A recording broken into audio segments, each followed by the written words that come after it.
There is not a one-size-fits-all solution to leadership.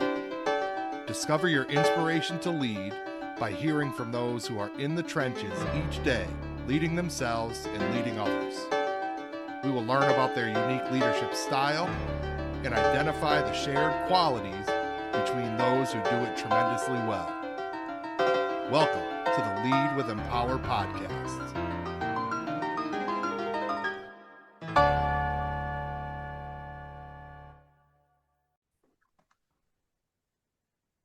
All right. The Lead with Empower podcast is back.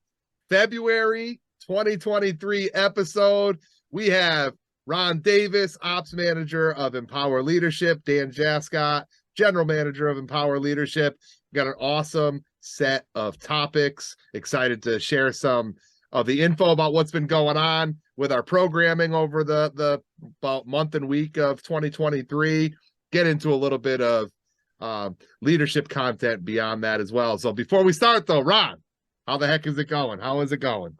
Life's great. I can't complain. It's not like anyone would listen anyway. But life is great. Life is great. A lot of team building, a lot of camaraderie that I've seen throughout the week, a lot of engagement, all those things that we look for in leaders. I saw that in some of the programs that we had this week. So I was really satisfied. Awesome. Great to hear. And to piggyback on your little joke about can complain, but nobody's listening. It's always good to be a problem solver, not just a problem identifier, baby. Absolutely. So, hey, you touched on some of the big programs that we had, and we're going to really focus in this episode on the after school enrichment, after school empowerment programming that we've been doing a lot of over the course of the school year, 2022-2023 school year. Before we do, though, we had an awesome experience on this past Friday with a group of 6th and 5th graders from the Gideon Wells School in Glastonbury. Their student council group. And we had them from 9 a.m. until about 2 p.m. when the day ended. Man, long day, but it felt great, re-energized at the end of the day, despite it being like 4 degrees outside. It was an awesome Friday program, man. What a great way to finish the week. Absolutely. It's great seeing all the smiling faces, individuals that know one another, building each other up, both professionally and personally. I've seen a group of individuals that, cared, they wanted to do their part. And I wish I could see that in a lot of other people, not just our groups. Yeah, it's impressive for a group of 5th and 6th graders. And what I loved about that program, and this is going to be our segue into the after school programs, is we had the pleasure of working with this student council group from Gideon Wells back in the fall. It was September, October, and it was more of a general helping them get to know one another, kind of building some foundational skills. And then we had this really intense program about 5 months into their school year in February that was really targeting on helping them find the courage to make good decisions, great decisions, the right decisions in school, and really with this kind of theme of preventing bullying or minimizing the bullying that might take place at a typical 5th, 6th grade school setting. And the students were awesome. They did a tremendous job. And it was great to see them go from not really interacting and working together in the fall to really coming together. As you said, we had one of the most hyped versions of stepping stones with that group on Friday. Just like so much energy, so much enthusiasm, so much positivity, so much teamwork happening in that one moment there. Absolutely. And I think that the cool thing as well was you saw that confidence. Yep. You saw those individuals more confident about dressing things. And that's what we do for those bully destroyers, as we call I like it. Bully destroyers, baby. Those individuals that stand up and, to face adversity and run towards friction points. Those are the individuals that I saw that day in regards to just their willingness to go well beyond their comfort zone and address issues. Agree. Well, hey, we're going to a great group on Friday. Shout out to the teachers of that, the teacher leaders of that student council group, because it was great to know that their experiences with us weren't just one-day field trips. They were actually bringing that content, bringing that camaraderie, bringing that problem-solving mentality into their day-to-day operation as a student council group, and that really kind of, I think, stokes my fire, as far as really buying into these types of programs. But transitioning, since really mid-September, you and I have worked together on, I couldn't even tell you how many of these after school programs, but we do pretty much every Wednesday. Right. We make a trip down to Bailey Middle School in West Haven. Right. Great group of students, and we've seen different cycles of students come in since the start of the school year. And then generally every Thursday, we go up north to East Windsor Middle School to work with another awesome group of students. Right. Now, it's going to take us both a little while because we're both a little older. It's been years since we've been in the 5th, 6th, 7th grade mindset. But we were laughing about this on the ride back.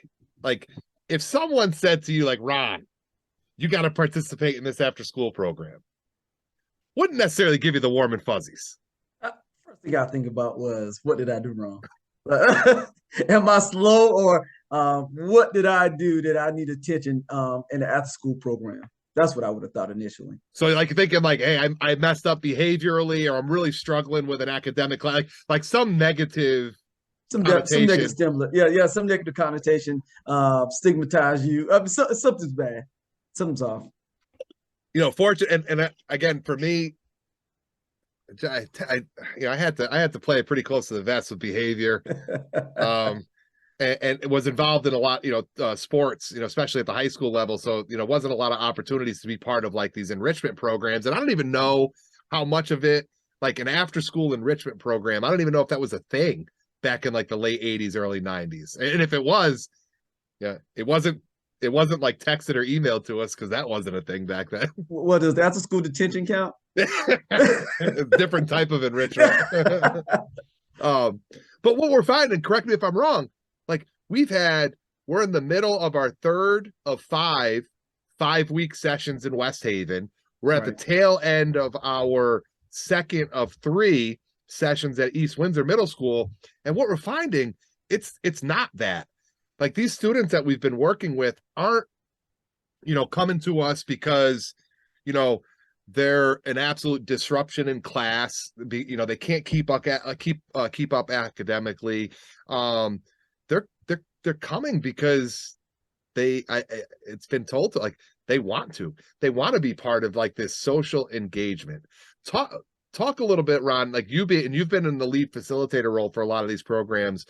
How is it that, like, when you show up to one of these programs where it's kids that actually like sign up to be part of an experience, like what's that do to you as a facilitator, as a leader of that set of experiences? Yeah, let me say this first of all, then. So we go into one of the schools, I think it was East Windsor, and I saw 2 students go by, and that weren't in the group.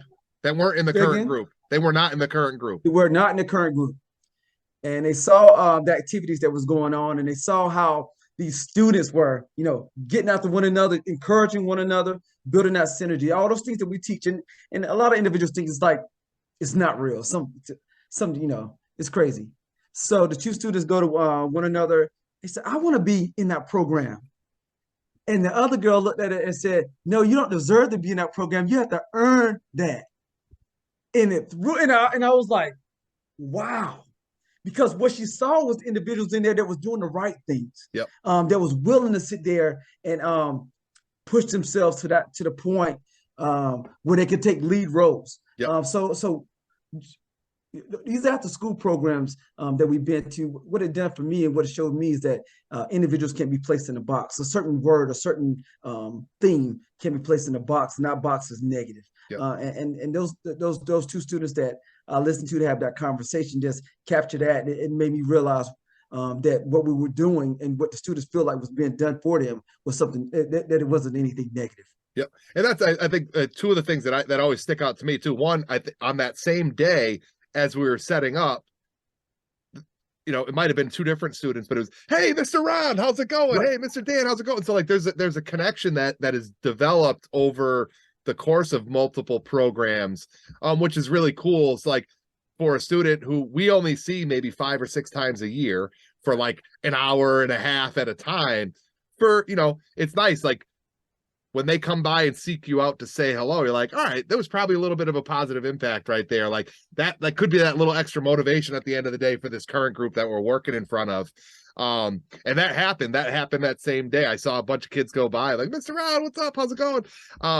The other thing that's cool with these after school programs, and it's a little bit different from like the one day maybe 3 or 4 hour experiences, we really do get to see individuals and the group grow from session one, where they're not really interacting with one another. They're staying in their little pocket of friends. They don't want to break free from that little comfort bubble of, the people that I know. And, we look at, all right, well, we know that going into program number one. So program number one is going to be all about getting out of your social comfort zone, building some connections with people that you don't know. And we really get to see a group go from kind of this initial concept of coming together, finding their spot in the group, maybe experiencing some power struggle, some conflict.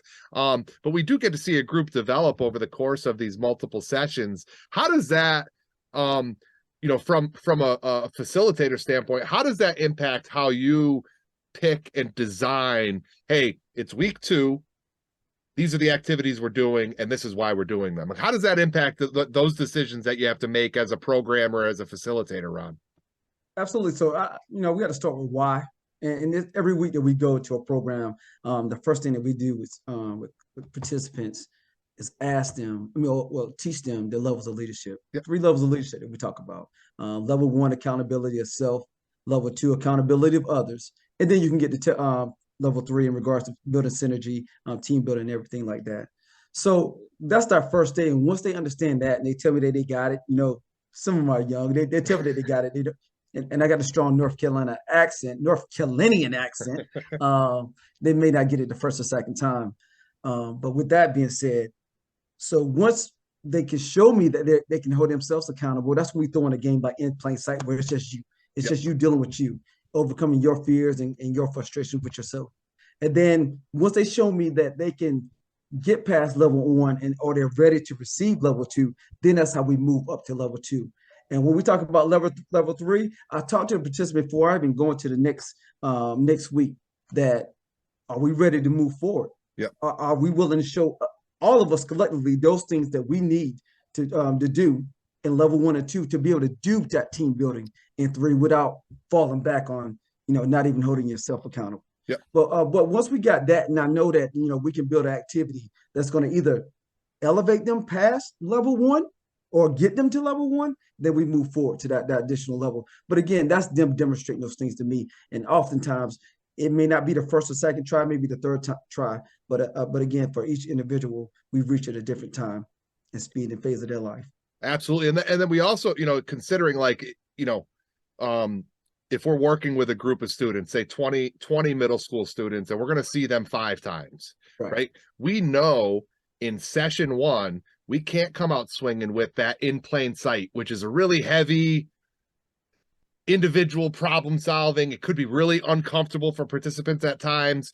We're also not putting them in that really, really, really complex level 3 team building initiative, like, say the Muse, which is another challenge that there's physical elements to it. There's also this, like, holy smokes, how do we solve this problem? So we really look back and, part of our training for our facilitators is the stages of group development, and how do we identify where a group, or anticipate where a group is going to be, and then how do we build the experience to match what the group's needs are. And I believe in the 60s, a gentleman, Bruce Tuckman, did research on the stages of group development, and there were 4 stages in his initial study, and it was forming, so the idea of the group coming together, storming, when there might be a little bit of conflict in the group, and Ron's trying to find his spot in the team, I'm trying to find my spot in the team, there might be a little bit of a power struggle.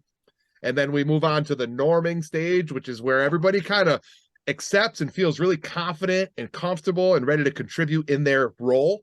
So the power struggle is over and everybody's kind of firing and ready to accept their position in the group. And then the performing stage is where everybody's firing on all cylinders. I'm in the perfect role based on my strengths, and you're in the perfect role based on your strengths, and we're covering each other's weaknesses. And so you look at Tuckman stages of development, and that's really when you design an experience, whether it's a one-day situation or an after-school program where there's multiple sessions. Day 1, they're in the forming stage. these people, these students don't know who they are. Their social barrier is as thick as it could possibly be. Right. So how do we put together some activities? So in your opinion, right, looking at, based on your experiences with us, what's your favorite activity to say, hey, I'm working with a group that I know they're coming together for the first time. I want to, slowly chip away at that social barrier that they might have up when they arrive to a program like this. I would just say my most difficult of times is just the whole forming phase. Yep. Trying to get a group that individuals that have come together and look past their own selfish initiatives and things like that. Looking at some of the behaviors, again, I want them to be polite. I want them to be attentive. But I know they're going to form a clique. Yep. How do I separate them from my best friend or certain stuff like that without totally disrupting that? Also seen it where they're really excited in regards to feelings of that whole forming phase and probably emotionally upset when I put them in the wrong group and stuff like that. Yeah, so you'll see that come up, you'll split up, everybody partner up, and then you split up the pairs and oh my goodness, I'm not working with my best friend. How do I handle it? But that's the question I have for you, Dan. When we talked about Tuckman stages of development, I know they just recently added a 5th phase, and I'm talking more talking about just a joining phase, knowing there's probably time to break the team up, or you got what you wanted from that team, and how do you move forward?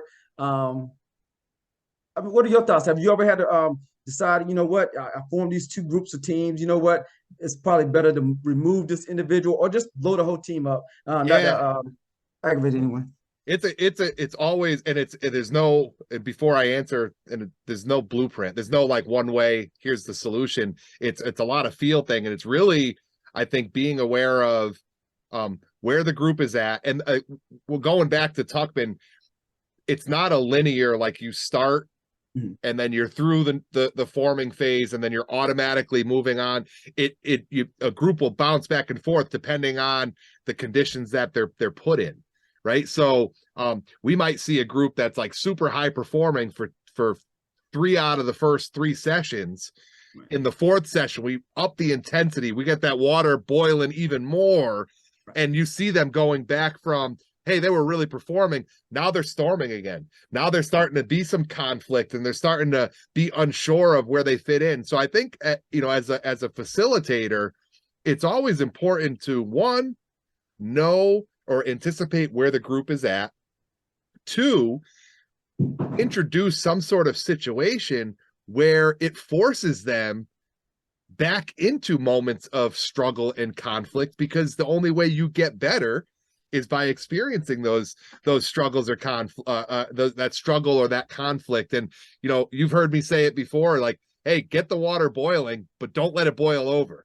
Right. So then it's really important to all right, I know this group thinks they've solved all the world's problems because they accomplished our kind of introductory problem solving initiatives. They're feeling confident. And we had this instance with the student council where, with the traffic jam activity, they were tired. It was right before lunch. They were frustrated because they hadn't solved the problem yet. And some people did. They weren't able to communicate it effectively. And it was they went from this group that was unbelievable, crushing everything, back into this storming phase where it was oh, we can't do anything. Stop talking. We're yelling over all this conflict. And right. At the time, in that instance, I felt it was important, and knowing that after lunch break, we had them for another 2.5 hours. Hey, we're gonna keep this going. We're gonna get to the finish line of this activity, and it's not gonna be easy, but let's come together as a team and handle that adversity. So now we do it, we get through it, we're more confident in the real world. Next time, they're gonna be that student council group is gonna be doing a public service announcement in front of their entire school about preventing bullying and standing up to doing what's right and making the hard, tough decision, but it's the right decision. And hey, if those kids can handle the conflicts that we put in front of them with traffic jam or any other activity, I feel a little bit more confident that they're gonna be confident to handle the real conflict in the real world when it happens. It goes right along to my thoughts in regards to I think the book was by Lee Ellis. I'm pretty sure it was Lee Ellis, Leading with Honor, and he said that leadership is often caught, not taught. And Talk and on and that. and, Yeah, and talk that's on and that. that's what we get out of individuals like those participants that we just had. Um, Individuals that are doing the right thing when nobody's looking. They're not looking around to sit there and try to get over or maneuver through a situation. The group of individuals that we had the honor of facilitating took a stand on that. That said that, you know what, when something is wrong, we're going to say and we're going to do, and that defines character. That defines who you are. You're a better person for showing initiative, Yep. showing that you care, showing some kind of humanity that individuals tend to not have nowadays. But your thoughts on it, because your perspective may be totally different in regards, because some people like stepping up and what I call eye service, which I just do it because somebody's looking. Yep. Yeah, that's I think I was going to ask you, like, I agree with you. I think in a lot of instances, whether it's in a school setting, on an athletic team, in an extracurricular club that you're involved in, even in the corporate setting or the college university setting, like, sometimes the development of leadership is not intentional. It is more of, oh, hey, Ron, you did a nice job with that. Great, great. Like when you say leadership is typically caught more than taught, like, oh, you caught that one isolated moment where that person did something that was effective or exceptional leadership, as opposed to, hey, what are the skills? What's the toolkit, right?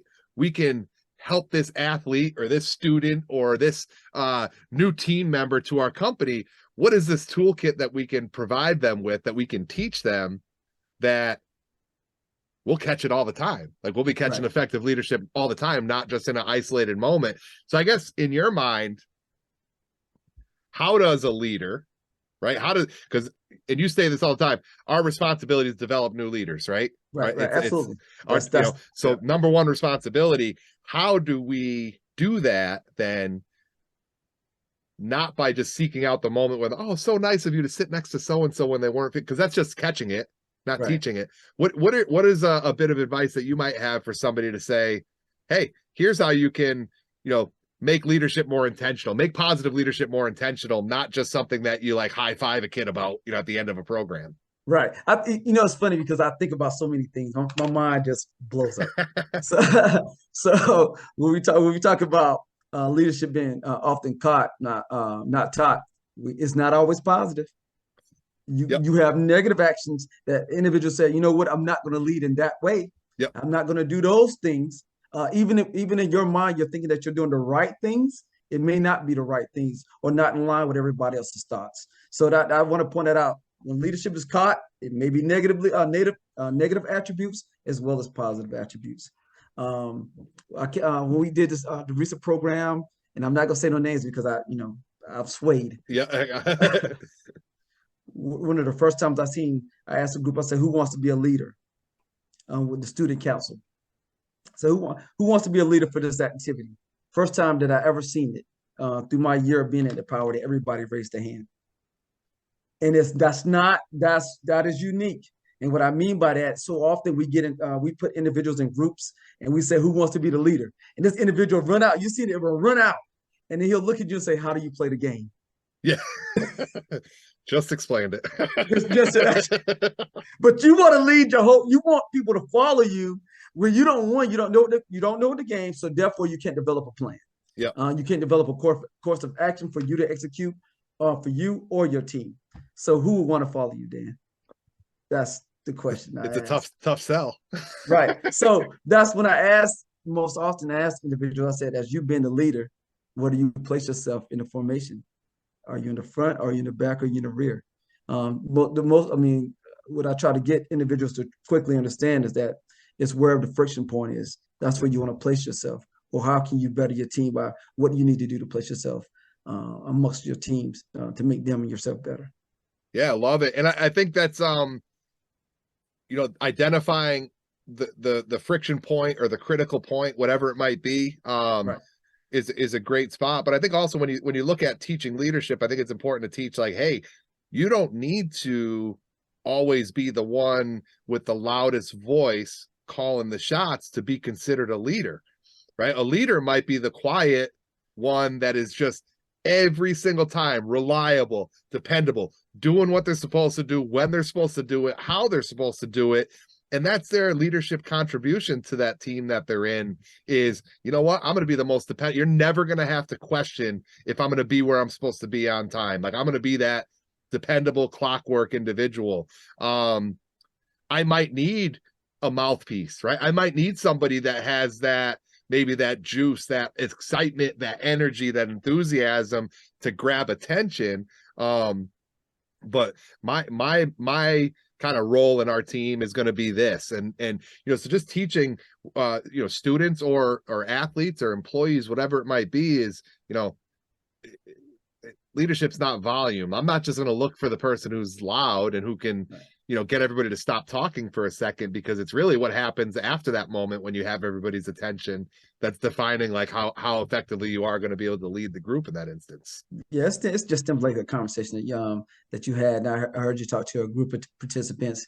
You don't have let me say this correctly, because I don't want to speak out, because I know how you're going to call me out if I don't say it the right way. A leader can reduce their role to be a great follower. Yep. But it's rare that you see a follower that can up their role and serve the role of a leader without listening, understanding. We say it so often. How can I you want me to empower you? How do I give you the keys to the car if I never even taught you how to drive it? Yep. So it goes back to just, as a leader, some of the best leaders I ever followed were those individuals that knew their lane, knew what they were the subject matter expert in, and could say, you know what, I'm not taking this on the chin, but I'm willing to sit there and say, you know what, you're the best person for this job, yep, or for this event or this phase. Move forward, and I'm gonna back you as much as possible. But you can't see that flip where a follower is not paying no attention, have no guidance, no direction, just want to wing it, cannot be elevated to that position, that leadership role. Yeah, I think, and it's a difficult journey to make that jump. And I think what you brought up is a great point right there. And this is something I was, when I first started doing this stuff as a college student, I took a class with Dr. Ted France, who is he's the man. This is the guy that turned me on to doing this stuff. He's the one guy that got me working as a college student with him when he would do some team building facilitation on the side as a young professor. But he always this idea of active leadership. So you're more when everybody thinks leader, well, not everybody, that's a blanket statement. When people commonly think about leadership, they think of like that presence, right? That command, like you walk into the room and you have the group, right? Whether it's 2 people or 100 people, it doesn't matter. That, like, when you speak, people like drop it, their eyes and ears are on you no matter what. That's what Dr. France introduced to me, and what I've tried to pass along is that's active leadership, right? You're actively that vocal person, that person that's really rallying the troops, getting everybody organized, calling the shots, the captain of the ship, as you might say. Right. Then there's passive leadership. Passive leadership is something that most people don't think about. It is the role player. Right. You know what? Right. Ron is the captain right now. I don't have the right answer, but it sounds like he does. He seems pretty darn confident. You know what? I'm going to shut up and I'm going to do my job to the best of my ability. And that's going to be my contribution. I'm going to be engaged, right? I'm going to be, paying attention to what's going on when we have to stop and reevaluate. I'm going to be involved in those conversations, but I'm not going to cause conflict by just trying to outscream Ron for the sake of some ego situation. I'm going to be a hell of a role player, and that's going to be my contribution. And that is a leadership contribution. Now, what you brought up is followership to me. And again, I credit Dr. Ted France for introducing these 3 concepts: active, passive, and followership. Followership to me is the person that's not engaged, is the dead weight, is the person that, damn it, Ron's doing his part, I'm doing my part, and now we got to carry this third and fourth person's part. And that's a tough jump to go from a disengaged follower who's probably at the, to simplify, is making things harder on everybody else, right? To make that jump to a positive leader is tough, and it requires teaching and coaching and mentorship. I do see people successfully go from active leadership to passive leader to active. But I will also share that I think some of the biggest challenges we see with high performing groups, a student council group, a group of college captains of their athletic teams, a group of student government leaders, and these are all programs that we've worked over the past 12 months together.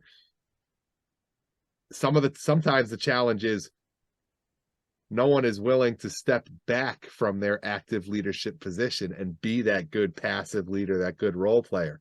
Thoughts on? You know, I got to throw out these people. Malcolm Gladwell wrote a book, Blink, and he talked about command presence. And it used to, upset me because I knew it was the truth. If you have a gentleman, it could have my same face, same build, and make him 6'4", vice 5'7". He or she or they automatically has command presence. Yep. They control the room. All they have to do is just be quiet. Then you have, the 5'7" gentleman. Or I was going to give you 5'8", 5'8". My height is increasing as I age. Yeah, same here. I'm 5'9", air quotes. That they get in trouble then because the thing about it is they tend to overcompensate. They call it the Napoleonic complex. Whereas you do things to grab that leadership role or put yourself out there, you're not ready for it. Yeah. And so often we'll see that the smallest or the youngest participant that will want to jump in that role because they know they have it, but they're not ready for it because they haven't been doing the things to prepare themselves to take that role. So when they get into that position, they're already behind the power curve because they're starting to get in their own way. They don't have all the facts and what's required to lead both effectively and efficiently. That's my thoughts on it. But also too, I've seen individuals that come into a room and it's like, that's it. Like, I'm gonna stick with that. I don't know where it's leading me, but I'm gonna stick with that. The command presence is strong. That's when you develop those social overs, right? With our group think, whereas, and we see it so often. This is the tallest person. This is the most popular one, and you've seen this, Dan. I want you to talk about this. This is the most popular one. This is who I'm gonna follow, and I'm not gonna do anything else. Yep. And that's so common with student groups is the loudest, biggest, most athletic student by default is gifted the position of leadership. And you're right. It's like you're explaining the instructions, and that's like the one student who's not paying attention to a darn thing, like chasing the bees or the leaves or whatever it is. It's like, why'd you pick it? And then mind you, there's 3 other students who don't have the command presence for whatever reason, don't have the stature or even maybe the social capital with the rest of the group. Those 3 people are over there. They listen to everything. They ask like 3 great questions, and they have the right answer. They have the exact step-by-step, like they solved the problem. Nobody's listening. So, which is a great segue. Like, how do you transition, right? If we've defined leadership as the main priority is to develop new leaders. So you're talking your teachers, your coaches, your captains, your student council leaders, your managers in the corporate world, your student government leaders in the college university setting, but anybody that's in a position of leadership, right? How do we catch it? How do we teach it, not catch it?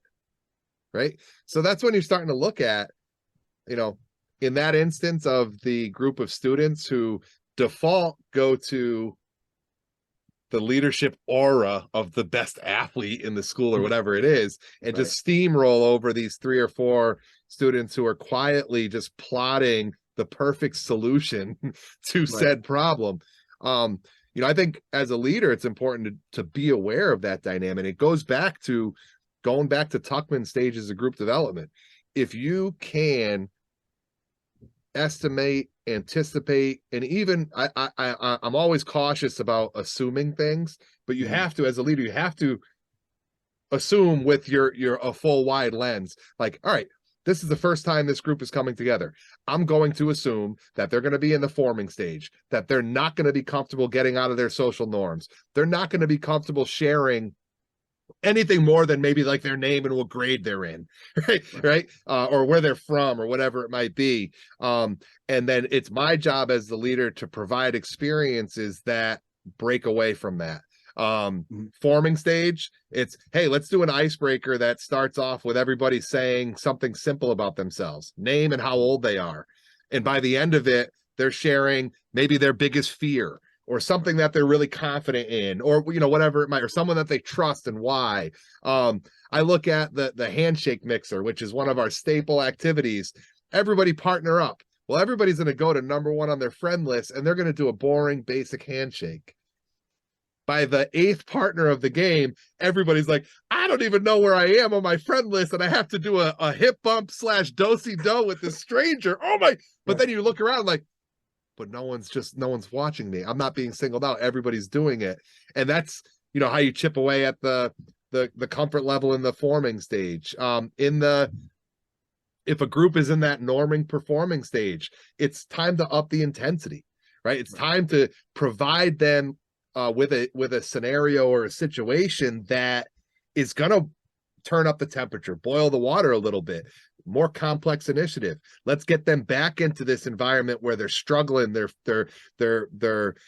conflict. There's people battling for leadership position because I think I have the right idea and someone else thinks they have the right idea, and then coach them through how to manage that conflict. That's how you teach and not catch leadership, right? Provide the proper structure and the proper experience that it doesn't just match where they're at. It's a tick ahead, right? It's so because again, you and I all, like, every cliche in the book, like, get out of your comfort zone and improve, or, you know, find that like second of courage to make the step. But it's really, the reality of it is, like, we don't get better at stuff by doing just the easy, comfortable, right? We get better by doing the stuff that challenges, and you know that better than anybody. 25 years in the Marines, that wasn't a cakewalk. I'm sure. I'm going to assume that. I'll tell you what, and I'll be real quick with that. Adversity, you know, builds character. And 100%. I'll just leave it at that. And the adversity breeds confidence to handle the next adverse moment. Absolutely. Right. How do you build that confidence? Well, you know what? If we, you know, as facilitators, tell every participant, oh, everything you did was perfect. You just did that activity in a record time. It's not realistic. If we don't provide some sort of conflict, some sort of challenge, some sort of struggle, and then the right amount of support to help them cross that finish line, all we're going to be doing is trying to catch leadership, and we're not teaching a darn thing about it. So, Ron, let's keep empowering. Hey, let's keep it going. And I would say right now, my challenge to anybody listening right there, know where the group is at, boil that water a little bit, and then be that supportive presence to help them get to the finish line. You will find students, adults alike, discovering those skills that allow them to lead and handle adversity, because they're going to face it in the real world. Hey, Ron, another episode in the books. Thanks for tuning in, everybody. We'll catch you next month with another hot topic about leadership and leading with Empower. Thanks for checking us out. See you soon. Great leadership may look and sound different. However, there are common threads that connect all tremendous leaders. They are passionate about those that they lead. They do that which brings out their best and the best in those around them. And they never take the easy way out, because the exceptional will never come from easy.